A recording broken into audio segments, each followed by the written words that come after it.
பூந்தேனில் கலந்து பொன்வண்டு எழுந்து சங்கீதம் படிப்பதென்ன, தள்ளாடி நடப்பதென்ன. பூந்தேனில் கலந்து பொன்வண்டு எழுந்து சங்கீதம் படிப்பதென்ன, தள்ளாடி நடப்பதென்ன. ஏறாத ஏணிதனில் ஏறி நடப்பாள், நல்ல நேரம் வரும்.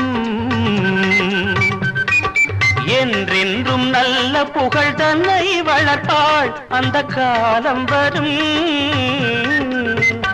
அவள் ஆரம்ப நிலையிலும் மீனாக ஜொலிப்பாள், கலைவண்ண தாரகை என வருவாள்.